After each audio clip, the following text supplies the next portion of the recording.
Hey guys, in today's video we are going to be painting some Xenomorph style Barbgaunts. This is the Barbgaunts that came part of the Combat Patrol subscription that I've been doing unboxings for and painting videos for, and I'm painting them like Xenomorphs in the style that I've done in the previous video with the Tyrannid Prime and the Von Ryan Sleepers. So first things first, we gotta get these guys clipped out and built. Been trying to keep these videos in a length that the YouTube algorithm kind of likes, so I don't really show too much of that. I mean, it's pretty straightforward. These are, again, the easy to build models, so what few pegs they have, which these guys are pretty simple, I clipped off just like usual, and I am painting them in sub-assemblies, as you can see here. I have pretty much the whole body, and then the only thing that isn't on there is the arm with their, I don't know, launcher mortar-like weapon. Which, speaking of which, when I was painting the previous Tyrannids, I wasn't sure what color I wanted to do for the wings and some of the other little fleshy bits, so I decided to do that. I did them in a brown. I kind of had a similar thing with this, with mainly the weapons, and there's a little bit of brain that you can kind of see exposed on their heads. So as you'll see later on, I decided to do that in a green color, which we'll get when we get to that part. We'll get into the detail of it. But of course, first things first, I have to do my usual quick coat of black paint, and then a gradual dry brushing of gradients of gray, where I start with equal parts roughly of that darker gray. I think it's just called neutral gray, and the black mixed together, and then I do just that neutral gray by itself, and then roughly equal parts of the sea gray and the neutral gray. And then actually I did do a very light of just the lighter gray. But it's the fastest, easiest part of this. Just kind of go through, get all the whole body kind of covered, except for minimizing on the armor. I am going to go and touch up all the armor after I get some of the other details painted. Because the armor plating is just going to be black with the gloss coating. But of course he's got his other two arms on here. I did leave those two little guide points though. I didn't take those off as to make putting the arms on easier. So here he is, all said and done. And as you can see, this is kind of what I'm doing, sort of with the brain bit and the other green, which I'm going to kind of show a little more here. Using the moot green that I've been using before. I used this on the eyes actually for the previous Tyrannids. These guys don't have exposed eyes. They're covered in armor or whatever, so you're not going to see them. And then after I do 2 coats of that moot green, I'm going to come back with a contrast Eldari emerald as like a wash to kind of make it like an almost radioactive kind of green. But while I'm letting the green dry, I do the metallics, which is very little in these guys compared to the previous Tyrannids I did. These just have I think on the back of the 2 legs, and he's got like 1 little arm and his teeth, and that kind of covers all the metallics. But you can see the weapon, I didn't want to just do it all in that gray. I think it looked too boring, so the whole entire middle section I do in the green, and I do need to do like 2 coats of that moot green, which after this I switched to metallics, and then I show you kind of fully what it looks like. So yeah, I'm using shining silver just like I have before. This is gonna be on like the little exposed blades and the teeth, and at the end I don't show, but I do a little wash of non-oil just to kind of dirty it and grime it up. We're going to get this on the palette there, and let's see. So yeah, here you can see with just the moot green. I believe this is might be after the 2 coats. I'm not sure. And I save touching up everything for off camera. But yeah, this is what's going to be the green on here. I thought about maybe doing that kind of round center part in a different color, but I ended up just sticking with doing it all the same. Maybe I might go back and later on. I don't know. But I'm not sure what I would do it as. Maybe just go back with the moot green to make it stick out a little more or something. And maybe do gloss coat on it. Who knows? I don't know. But we're just going to go ahead and get the shining silver.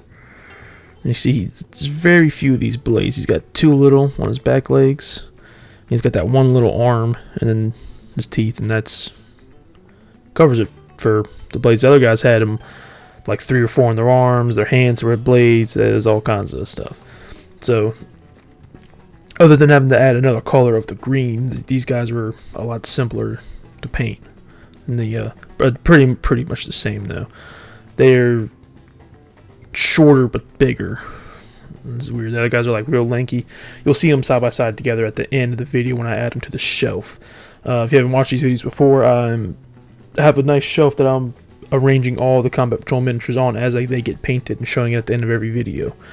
So here you can see, like, which I think I might only did like 1 coat of the silver. I didn't really, the silver does cover pretty well, so I didn't really need to do too. I mean, I probably did touch up a little bit in some spots. Oh yeah, and there is one big blade on the front of these launcher type. I'm not even no idea what kind of weapons these are. I think they're supposed to be some type of like mortar thing. I don't know. But they carry them like rocket launchers, and they're big and bulky, and this paint style is pretty cool. So here we go. I think this is after touching up the black too, and basically had this guy ready for to do the Eldari emerald color. That's all that's left on it, and then the gloss coating. But the green is popping really nice, and it does look way better, I think, with the using that contrast paint as like a wash on it. And that's what we're gonna do now. So you can kind of see what I'm going for here, and I do a pretty, I'd say medium coat, just the one. I don't go over multiple coats, nothing. I think how it came out was pretty good. Just trying to get all the recesses nice and dark and leave the race parts that's kind of closer to moot green color. So we'll go ahead and get this done, and then we're just about done with this guy. We just have to do his tongue.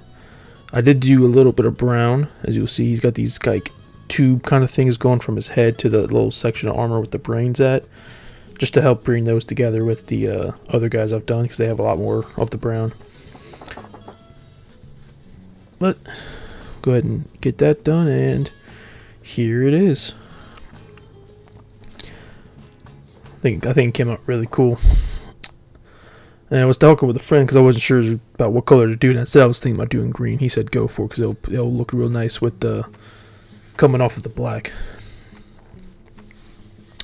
So now I'm going to switch to the Screamer Pink. That's what I've been using for their tongues.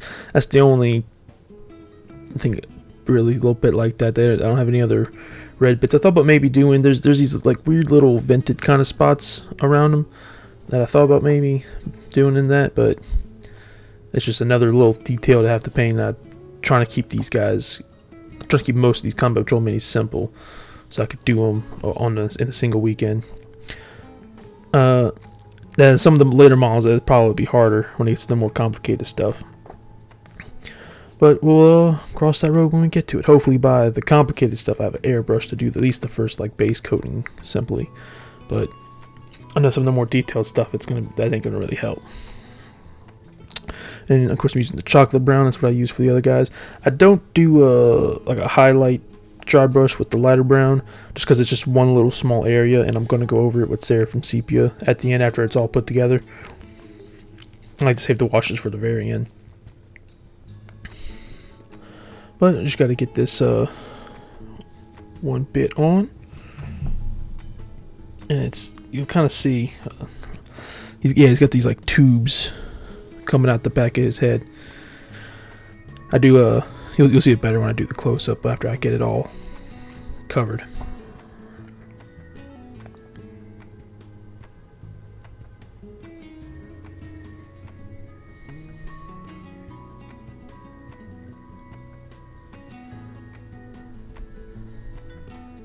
And here it is. Like I said, when it dries, it is a nice kind of dark brown, so I'm just going to hit it with that Seraphim Sepia at the very end after it's all dried. I think now we are on to Art Coat, the kind of star of the show of this paint scheme, to give all the armor panels, just the armor panels, that nice high gloss. And I do that by doing 2 coats. You do have to let this stuff sit for quite a while longer than the paint, to make sure it's really like dried and cured. So I do the second coat all off camera. And he does have these little armor bits on his chest too, as well. I probably didn't mention it earlier. You can't really see them, but I went ahead and still did it just in case. Yeah, so I was just getting this first coat. He does have a lot of this armor on his back, if it wasn't obvious. But yeah, just real quick, just go on there, slop it all on, do it. Not a light coat, but you're not doing a heavy coat either, because I don't want it. I don't want to take forever to dry. We'll go ahead and get this all done, and then I'll show it.